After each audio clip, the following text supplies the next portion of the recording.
Hi there, it's Kevin Ward, the founder of Yes Masters Real Estate Success Training and the author of the new #1 best-selling book, The Book of Yes, the Ultimate Real Estate Agent Conversation Guide.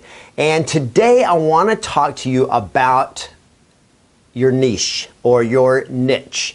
What we call niche marketing or niche marketing. I'm going to call it niche because that's the way I learned it, and that's just, I like it best. So we're going to pretend like today it's niche marketing. You've heard the saying, the riches are in the niches. And I guess that's why I think it's niche, not niche, because it rhymes with riches. So the riches are in the niches, and they can be. However, I want to challenge that thinking just a little bit today, because I heard that ever since I started real estate was if you really want to get successful in real estate, the riches are in the niches. And it can be true, but it's not necessarily true. And if you decide to focus on a niche, you can also be kissing off or missing a lot of great opportunities that are out there. So if you're thinking about what niche should I specialize in, or I'm in a niche right now and I'm deciding, do I want to stay in that niche? Do I want to expand? How do I make the decision to do that? And listen, there's a lot of great niches out there in the real estate market. I mean, there's the first-time homebuyers niche. There is probate niche. There is distressed sellers or notice of defaults or short sell niche. There's the foreclosure niche for people that want to work strictly with banks and foreclosures. There is the luxury home market. There's the resort market. There are vacation markets. There's condo markets. I mean, there's so many different niches. There's geographically, you can do geographic targeting where you just pick your niche, and I'm going to just work in one big subdivision or whatever. You can have your specialty, your niche can be expired listings, or it can be for sale by owners. There's so many different niches that you can develop that all of them have potential. However, whenever you limit yourself to a niche, the question is that niche concept, is that niche approach, that niche strategy to my business, is that going to expand my ability to create business and revenue and profit, or is it going to limit it? And the concept behind niche marketing is that if you go deep, you can actually build a more successful business because you have more specialty, more credibility, and so forth. However, again, as I mentioned, I'm going to challenge that just a little bit. And here's the reason. Have you ever thought about where the concept of niche marketing actually came from? Where did it originate? And here's where the idea, the concept of niche marketing originated. It originated nearly 100 years ago, back in the early 1920s. Niche marketing came in as an approach for if you had a product or service, how do you get the most profitability in selling your product or service to the market? And here was the reason.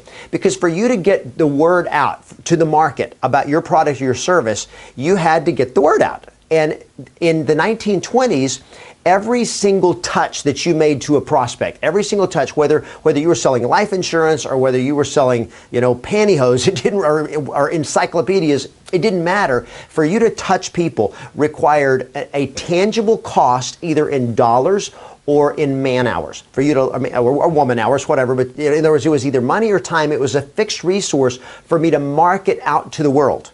So if it was direct mail or newspaper or whatever it was, there was actually a tangible cost associated with every connection, every person that I touched with my marketing message to get the message out. And so companies knew that for us to get the most return on our investment, if we'll focus on a niche, that we can more effectively hit them with the messaging of our product or service over and over and over again. And we establish credibility, we establish the value, we establish good customer, goodwill from our customer base and so forth. And the niche actually made sense both from a strategic approach of getting more customers, but also of getting more profitability.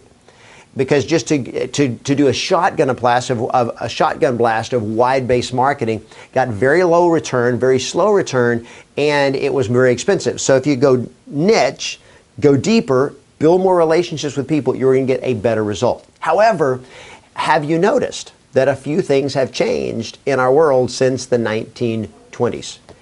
Whereas for you to be able to get the word out to people, so you to market to people, you had to literally, it was either a tangible cost, money or time.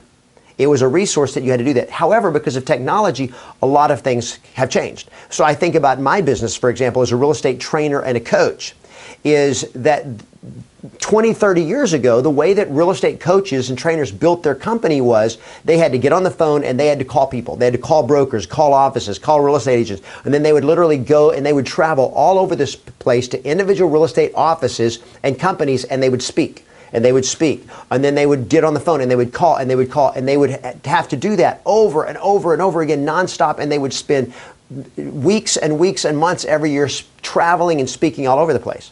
Well, technology has completely changed, and I was able to build my coaching and training company literally without having to go anywhere, without having to literally leave my home office, because I could get on a video, I could shoot a training video that gave great value, great training content, post it on YouTube for free, and I could get exposure all over the globe, literally, and it didn't cost me anything. So all of a sudden, my niche became real estate agents.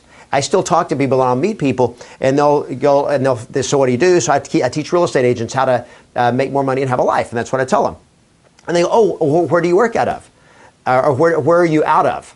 And I said, well, I mean, I tell them why I live here and so forth, but I train real estate agents all over North America and all over literally around the world, because our training is all online and it's virtual, and I can do conference calls, I can do webcasts, I can do video training, and I can do it anywhere in the world. Why? Because technology has changed. So I don't have to focus on just one area of training real estate agents where I can go to the real estate offices or anything like that. The limitations have just been completely removed. Well, the same is true for real estate. Is your ability to reach out and touch more people because of technology has removed a lot of the barriers that we had before. Another thing that happened back years ago was that real estate agents worked in very small local markets. Literally, they would be a neighborhood or a small suburb. That would be their market.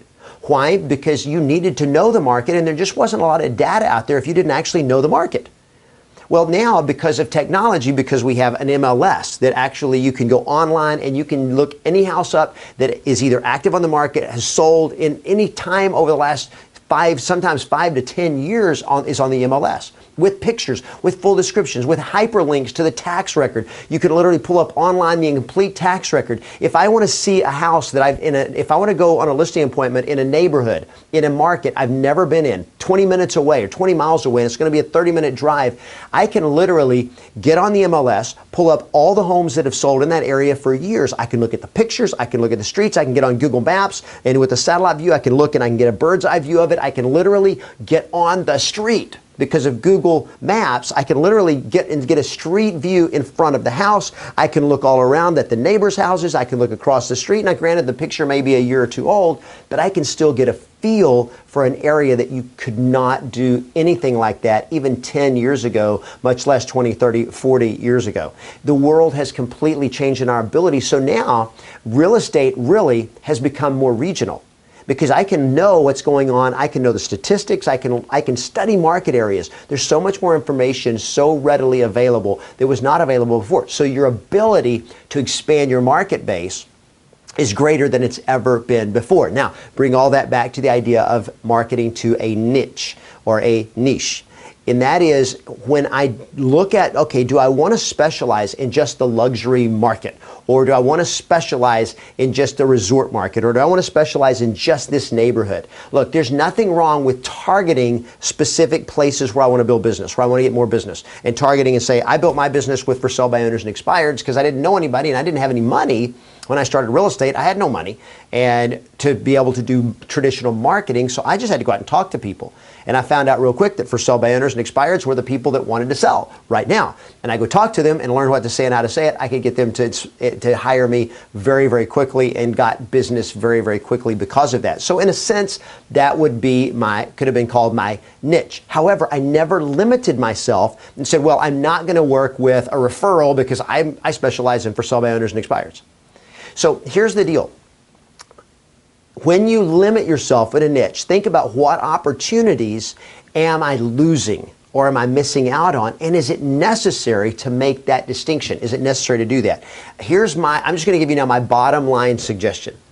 This is what I tell my coaching members and what I'm going to tell you today. And that is, if you're going to specialize in a niche, the best niche to focus on in real estate is motivated sellers. In your market, in any price range, in any situation, it doesn't matter. When you've got a motivated seller and you know how to list a home and how to get a home sold for top dollar, and you know how to get that result, there is no better market to work in than motivated sellers. And I don't care if they're in a bread and butter type home in the $200,000 or if they're an ultra luxury home, it doesn't matter. The process is very, very similar. Are there some things that are different? Of course.